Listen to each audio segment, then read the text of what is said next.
Сәлем барлығына, сіздермен бірге мен Сайлау Абди.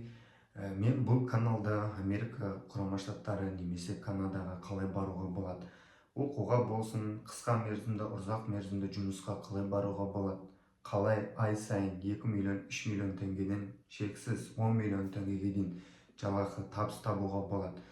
Сол бойынша сұрақтарға жауап беремін. Егер де менің каналымның тематикасы сізге қызық болатын болса, сіз осы Америка, Канадаға тоже барғыңыз келетін болса, онда каналға жазылыңыз. Видеоларды қарағаннан кейін лайк басып шығыңыз.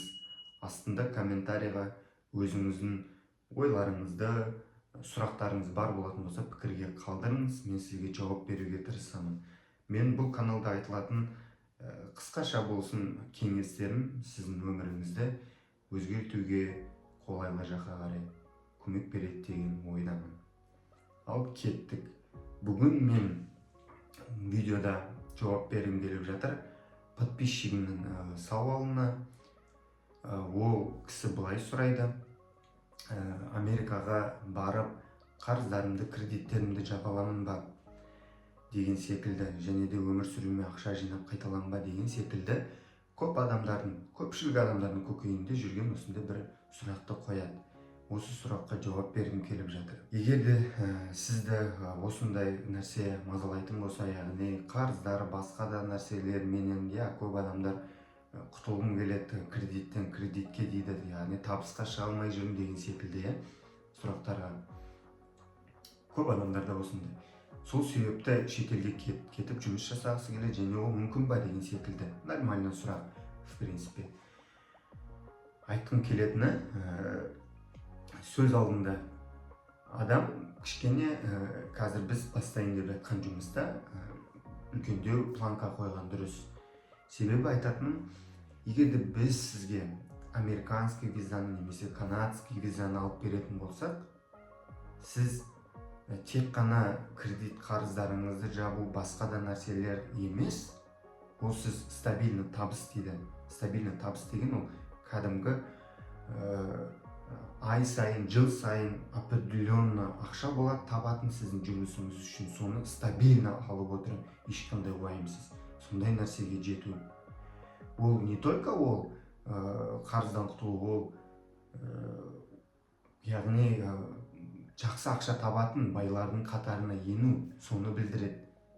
Бұл қазір біз айтып жатқан нәрсе сіздерге бір нәрсе сату, және финансовый пирамида, биткоин, арифлейм, басқа да нәрселер емес, трендердің курстары, ақша табудың курстары, бизнестің курстары емес. Ондай нәрсені біз білмейміз. Біз білеміз адамдардың, яғни сіздің күшіңіз бар, денсаулығыңыз бар, аяққа тұра аласыз, ауыр көтере аласыз, кішкене болса бір нәрсе. Және де сол нәрсе Америкада, Канадада жоғары бағаланады. Сол үшін адамдар, жұмыс берушілер, американдықтар көп ақша төлеуге дайын. Сол нәрсені жеткіземіз. Әрине, алдымызда істелетін жұмыстар бар, барлық нәрселер бар. Соған көмек беруге тырысамыз. Көп адамдар келді, көп адамдармен жұмыс жасадық, және де олардың орысша айтқанда обратный эффект дейді. Обратный эффекттерін көріп жатырмыз. Сол бізге кішігірім мотивация береді, және де әрбір қазақтың баласы кешегі бізге келіп 1-2 жыл прямой эфирді көріп, сосын жазады: Абди, Америкаға барғым келеді, кеткім келеді, өмірімді өзгерткім келеді, қиналдым деп мысалы жазып жатады. Сол біз ондай сообщенияларды оқимыз, оларға көмектесеміз, 1 рет, 2 рет болсын тапсырып, әйтеуір американский визаны аламыз, күтіп аламыз, жұмысқа орналастырамыз. Содан кейін 3-4 жыл өткеннен кейін ол кісілердің қалай өзгеріп шыққандығын, кеше ғана ақшадан қиналып жүрген, бүгін шіреніп, мысалы крутой болып жүреді. Сол нәрсені көргіміз келеді, және әрбір қазақтың жігіті солай болса екен дейміз. Кейбір адамдар Қазақстанда квартирадан квартираға зорға төлеп, ақша төлеп сөйтіп жүреді, последний ақшасын әкеліп береді. Біз оларға барынша көмек көрсетеміз.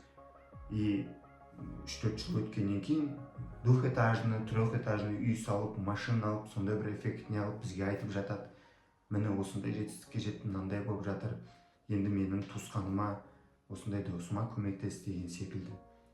Барлық эффектті көріп жатқаннан кейін сіздерге осы нәрсені айтып жатқан жайымыз бар. Сондықтан достар,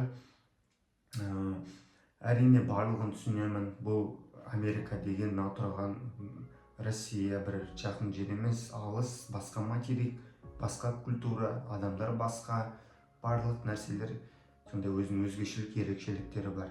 Сонымен таныстыруға дайынбыз, үйретуге, адаптациядан жасауға. Тіл білмейтін болсаңыз оның жолдарын айтуға. Миграция жасау жалпы процесі, бұл мысалы жұмыс істеуге рұқсат қағазы, social security, ол белес жол сияқты бүйтіп жақсы болып келе жатады да бүйтіп түсіп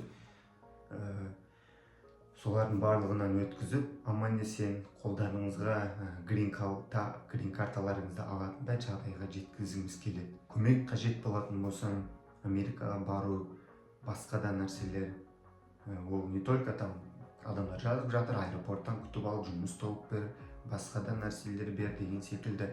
Америкаға келіп, яғни тіл білмейді, басқа бір штатқа келіп қалады, ол жерде бір туысқаны күтіп алам дейді, туысқаны күтіп алмайды. Сондай адамдар хабарласып жатады.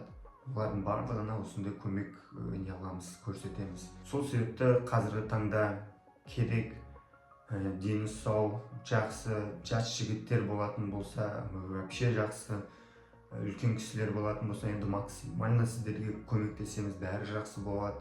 Сіздердің үлкен 60 жасар адамдар келген. Барлығына осындай самый главный нәрсе, біз беретін, тауып беретін, жұмыстарды істей алатын, денсаулығымен барлығы жақсы, миы жақсы жұмыс жасайтын адамдар бар болатын болса, келіңіздер, хабарласыңыздар. Барлық контакттар видеоның астында описаниеда қалдырылған. Жұмыс жасайық, істейік, және де бағанағы айтпақшы обратный эффектісін көрейік. Сіздермен болған мен Сайлау Абди. Сау болыңыздар.